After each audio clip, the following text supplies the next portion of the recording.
and welcome to Guidance 8's Fall E-Wellness Fundraiser. My name is Dr. Latoria Crump, and for those who follow me, knows my partner in crime, I have her with me today, Miss Bonnie. Say hello to the people. Hello, everybody. Hello. Hi, you guys. Thank you for being with us today. First of all, let me thank you guys for joining us this fundraiser. We have been getting our donations. For those who do not have donations to give, first of all, just pray for us. All forms of support matters. Okay. You can support us by pushing like on our videos and also subscribing to our Guidance 8 YouTube page. Okay. There's other ways you can support us. So don't shy away if you don't have any money during this time of the season. We definitely understand. We appreciate all of your prayers. Miss Bonnie, what kind of morning were we up to this morning? Oh, man, we had a really good morning today. Really good morning. Mm-hmm. This was a dog affair this morning. Definitely was a dog we affair. was taking our companions and having them vaccinated, and they was giving out free vaccinations and free chips. So I took my little Simba today, so he got his vaccination, and now there's a little chip in him. So I had a good day today. Amen to the little chip. So now Brooklyn is Guidance 8 mascot for those who don't know. He has this chip in him as well. I want to give a shout out to the Treehouse Humane Society. They were there on 2943 South 75th Street. They were giving out free rabies shots, free vaccinations, free microchips as well, you guys. So as you look across the screen, there's their information strolling by, so you can collect that information. I want to tell you guys that I collected a price list, and it's really good. So if you're not able to find the free days that they actually throw the event, and you can find that at chicago.gov animal care control. They have rabies shots for $20. They have nail trims for $15. So the Treehouse, they believe that everyone should have access to vet care. And that's why they come into the low income areas and come into our neighborhoods, and they're showing us love by giving us free products and free services. I mean, Brooklyn even got a bag of dog food that I'm gonna give over to Simba.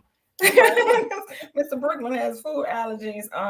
And one of my parents, I took her daughter, she's into Guidance 8. She took her puppy, she got a 6-week puppy today. So we just had a good time. So shout out to the Treehouse Humane Society.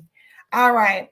So first of all, for those who, if you have not seen any of our fundraisers, you guys go over to our Facebook Live page, our Guidance 8 Facebook page, and watch our videos from our past fundraisers. They're there for you to watch. Don't forget to like and subscribe and follow us, you guys, because it lets the community know that we're actually doing something that you guys enjoy as well. So I'm going to change this show across and put our e-wellness things right there. Okay. All right. So now I also want to make a disclosure about the YouTube. We're not going to go live on YouTube, but I am going to post YouTube shortly after we go live, you guys. Something with the video is a little blurry. I didn't like it, but when I upload, it looks a lot better. So I do apologize for that inconvenience. All right, so let's get into it. Today, we're talking about how does your cash flow? And we've went over occupational wellness, our last fundraiser. So this fundraiser, we actually want to let our students know, and others who would like to know, how to gain employment between the ages of 14 and 15. Yes, you can put them to work, parents and guardians, if that's what you want to do. There are some options that you can choose to do so, and we're just going to go over how to do that. So we're going to cover that today. So first, a minor employment certificate or work permit is required for minors 14 and 15 in order to begin work. We actually have 2 students in Guidance 8 that works at a daycare, and they get paid for it, right? But of course, they have to have their parents' permission and things of that sort. So remember that a certificate has to be redeemed in order for them to work at the ages of 14 and 15. First of all, the minors must obtain a statement from their prospective employers. So the person who's actually in the process of wanting to hire the minor, they will write out a letter or a statement. There actually is a form located on, Illinois 2 Illinois.gov, then you can see an example of it, but you can't fill out the form. But the prospective employers, they actually fill out where you will work. They will fill out the expectations of the minor. They actually have to tell the exact hours as well and the days per week that the employer intends for the minors to work. Now, I remember Ms. Body put me to work at 16. Okay. Was it 16? Okay. And now the process was the process when I was 16, right? Was this the process I had to go through when I was 16? Was it or was it not? Do you remember? No, at 16, you was eligible to work, and I didn't have to fill out those forms at 16.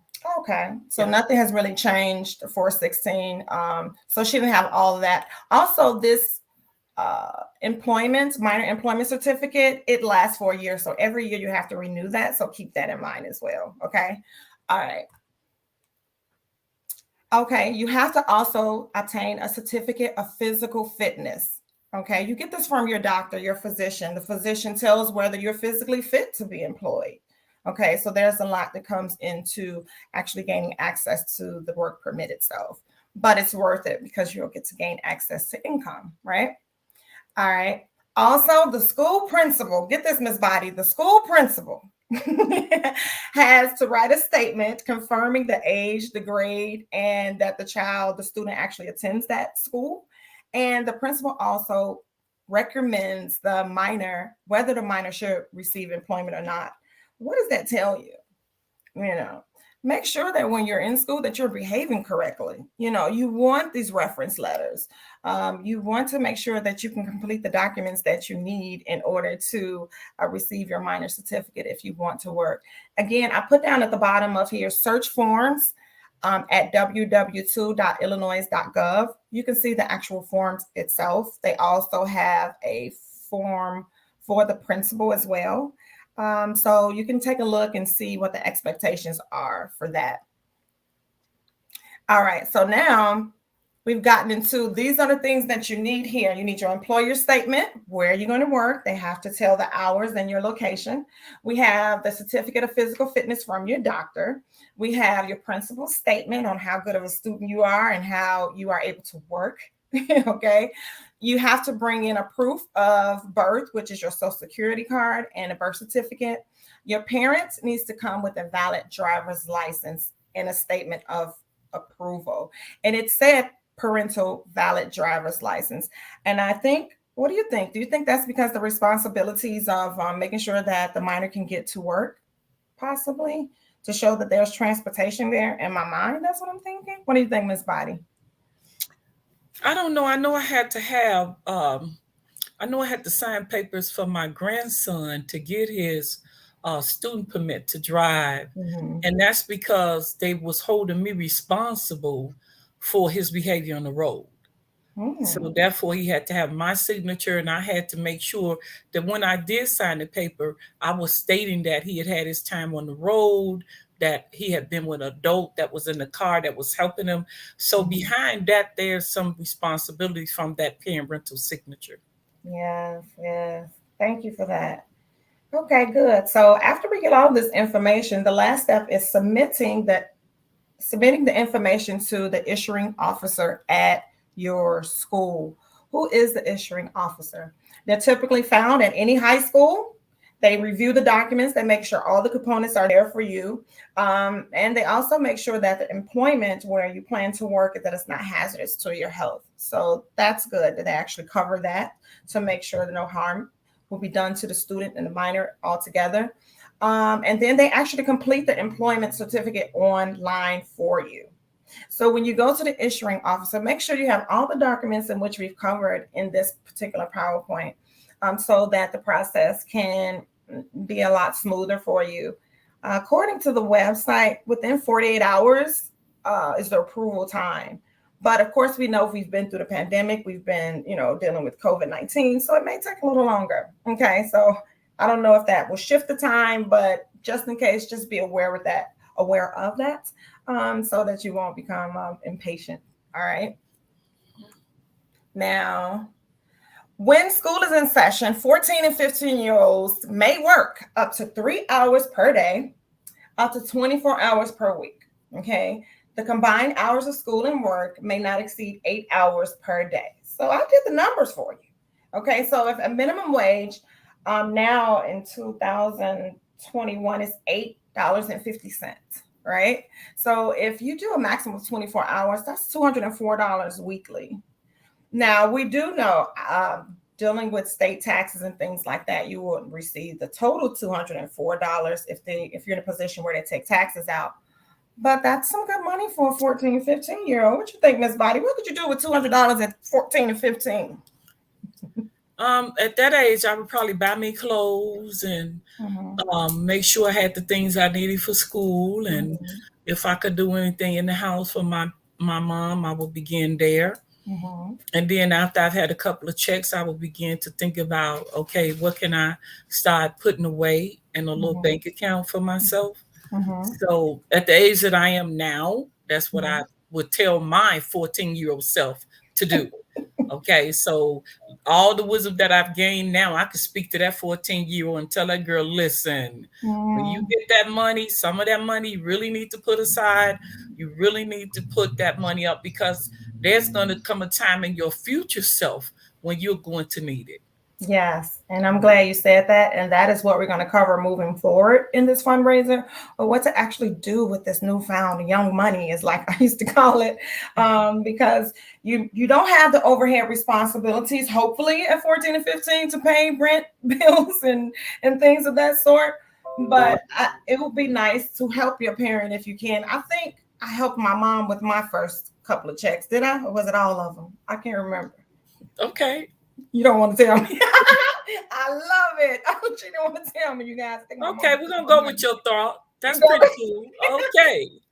So you talking to the 14-year-old Latoria. Oh, okay, so 14-year-old, definitely, I would probably have to give you my money, because I think at 14 and 15, we were doing a lot. I was in the Chicago Children Choir. I think that would have helped you out a lot with the travel, and things like that.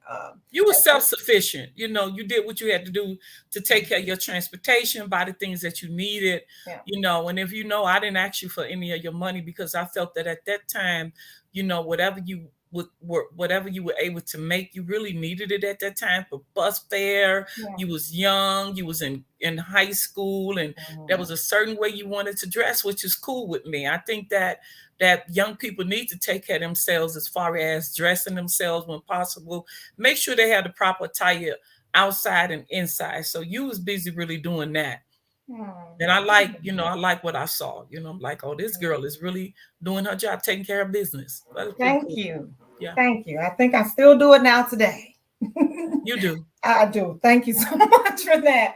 All right. So 14, 15-year-old, you guys, $204. Like I said, I have another student that requested today that I help look for a job for them. And I don't know if you follow us on Instagram and Facebook quite yet, but we just have a student who received her first job on a guidance aid, which we were excited about that. We were there through the entire process. She filled out the application. Any questions she needed, we answered them. We worked on a resume for her. We made sure she had a professional resume. Okay. Once she put in, you guys, her application, Guidance 8 went behind her and went to the site and introduced who Guidance 8 was, who we are. We introduced what we do for our students. We told them a little bit about this candidate. And thank God she has the job. Yay, good job for that. So we are there through the entire process here at Guidance 8. So we just don't encourage our students to work or do something actively outside of school, but we're there to encourage them all the way through. Okay. All right. Now, when school is not in session, the students are allowed to work more than 8 hours. So it actually doubles. So instead of 24, it will be 48. So if you double 204, that's $408 that you can make during the summertime. All right. The allowed hours of work are 7 a.m. to 7 p.m., except between June 1st and Labor Day, when work hours may extend to 9 p.m. Okay. And you have to make sure that you're receiving your 30-minute lunch break. I wanted to make sure that I put that on there, just so you can be aware of your rights. Okay. So, Miss Body, did you know I found out that applications, they will ask you how much you made from your last position or your last job. So it's now illegal for them to do that. Oh, And I I didn't was, know that. yeah, Okay. and amen to that. Because to me, it was uncomfortable for me to tell them how much I made from my prior job because they may put me in a box, some Right. type of way, like, oh, she only made this amount, so we're gonna give her maybe a little bit more, Right. to get realer in. But Governor Pritzker actually made that happen for us, and it should make the process a lot smoother when filling that application. So I kind of want to give that little fun fact right there. Job opportunities for our 14 and 15-year-olds: babysitting. We have one student who used to babysit. She still does that. Amusement park staff. What amusement parks do we have? Um, Great America, right? We have some other I can't think of right now. I remember at 16, I worked at Chicago's Children's Museum. That was the best job ever. That was my first job. I used to read to children. I used to walk them around. I used to do museum tours and things like that. Like, I really, really enjoyed my first job, you guys. You can also do house sitting for people, pet sitting, concession workers, landscaping, lawn work, lawnmower work, and house painting. I also put some franchises up here that are around here in Illinois that you are may be familiar with. So you have McDonald's. They're hiring 14-year-olds. The thing about hiring the minors, we can only put them in positions where they're not handling too much, right? So are we really putting them on the cash register? Are we putting them in inventory? The manager definitely makes that decision. And so we have Dairy Queen, Chick-fil-A, Burger King. I think I would like Baskin Robbins. I think I would like Burger. Drop a scoop in my hand. Oops, I dropped it. I might as well eat it, type thing. But yeah, those are some of the places that we have that minors can actually work. For our 16-year-olds, I encourage my students, do something outside of just education. It will keep you active. It will give you a cause and a purpose. So I also wanted to jot down some summer jobs for you guys. After School Matters does a really good job at this. They have a website where you can go and you can apply for the internships and things that they have for the summer. So when summer starts to approach, start looking out. I don't know if you can subscribe to their pages so that you can stay aware of what After School Matters has to offer. Also, onesummerchicago.org.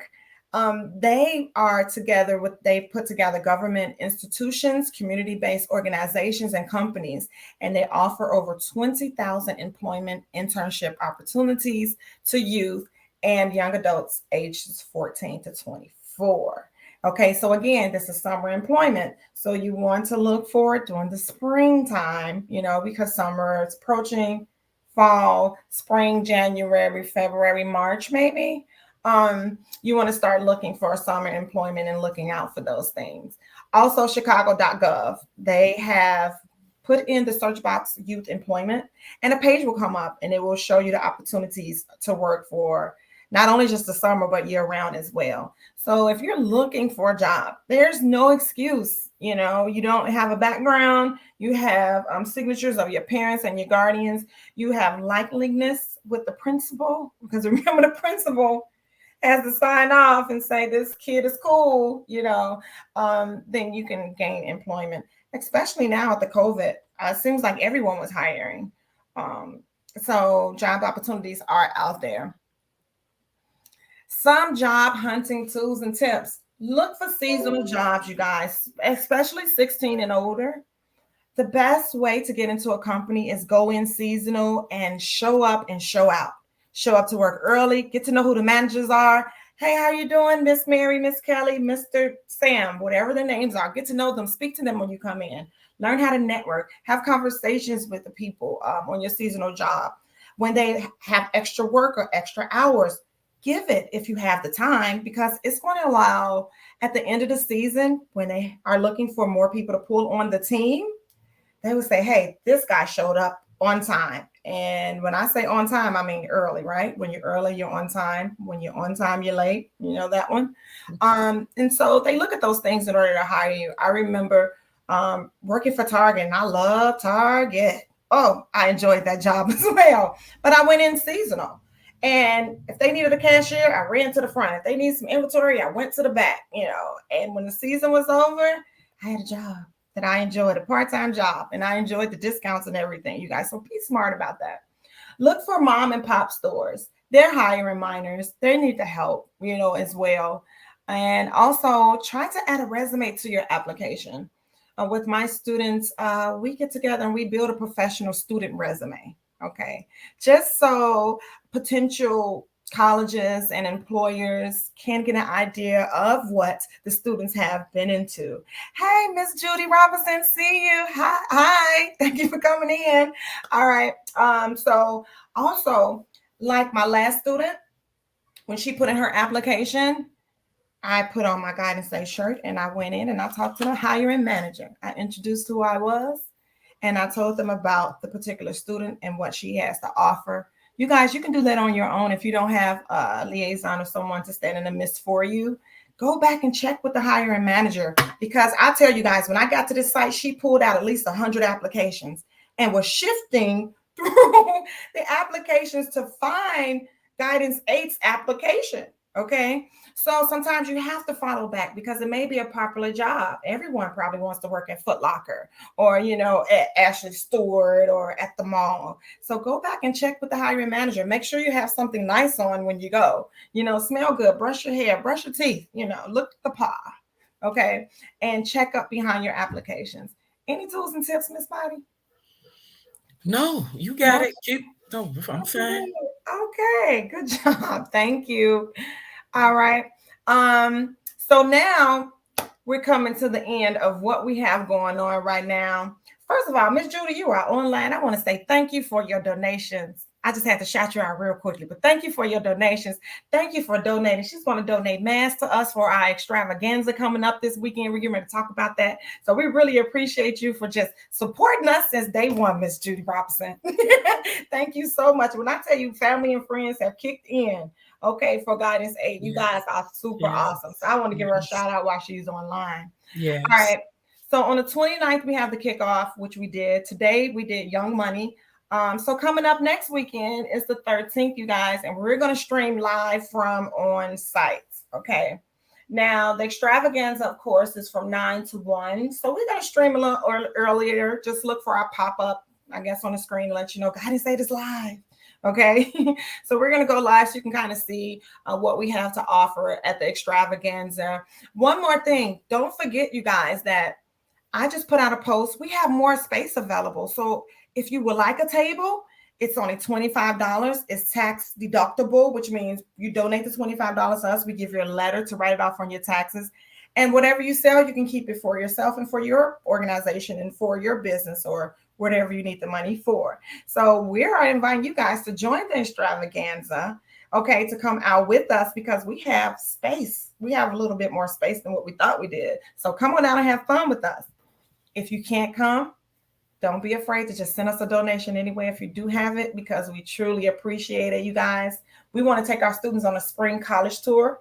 We want to take them to look at barber schools, trade schools, and things like that this spring. So this money really helps us out a lot. The extravaganza is building towards our building fund. So I'm going to take a step back and I'm going to let Miss Body talk a little bit more about that. You have anything to say about the extravaganza, Miss Body? No, I'm fine. You did it. I did. Wait a minute. Yes, you did really it. Good. Fine. Hey, Blanche Wayne, welcome to Guidance 8 again. I see you. I thank you for all of your prayers and everything that you do for Guidance 8. I'm glad you're able to be here with us. Yes, right. yes. You got a town somewhere tuning in to the Guidance 8. Thank you, madam. All right. So you guys, we're going to have vendors and crafts there on the 13th. So if you can stop by, shake hands with us, holla, take a couple of pictures. We're going to put you on our website. Just get to know and come and see us, you guys. We're excited about our new site on 5157 South Honorary. So when I talk about ways to donate, you can donate through our website, which is www, it's across the bottom, guidance8.org. And you click on donations. That's actually PayPal, which means your money is secured when you donate with us. Okay. It's not going out in oblivion. PayPal covers. Okay. So remember that you're in good hands with us. All right. Also, you can do Cash App. We have Guidance 8 Cash App. Yes. Money sign, guidance, and the number 8. So you can send us some cash to support the kids if you can. We really appreciate that. I did have word from the Secretary of Guidance State to remind you guys it's daylight savings time. So don't forget to set your clocks back. We fall back, right? And then in spring, we spring forward. So don't forget to set your clocks back. You guys, I don't have any more questions on the comments. You have anything to say, Miss Bonnie? No, I'm fine. It's been a good day. It's been a good day. We got our puppies out taken care of. We're not puppies anymore. We got our little babies taken care of, little adult dogs taken care of. You guys, once again, thank you for being a part of Guidance State. Thank you for supporting us. Remember, we will post this on YouTube after this. So if you know anyone that's having issues and don't like Facebook, send them over to our Guidance State page. We'll have the video up there as well. And don't forget that all forms of support matters. So before we leave, I'm just going to leave you with our video. Tell you a little bit more about Guidance 8. And we will see you live when November 13th, next Saturday, 5157 South Honorary. All right. Talk to you soon. Bye-bye, everyone. Are you ready to become the change you want to be? Guidance 8 is a community-based, trusted organization focused on improving the quality of life of young people and adults in the Inglewood community and communities alike. We strive to offer a chance at a healthy lifestyle through the 8 dimensions of wellness. Guidance 8 provides the opportunity to make local communities a better place for everyone. I recommend that you visit our website, www.guidance8.org, for further information. Please feel free to contact us concerning our services, as well as take the opportunity to be a part of our drive by joining us through volunteering and/or donating to support our mission. Remember, every form of support matters.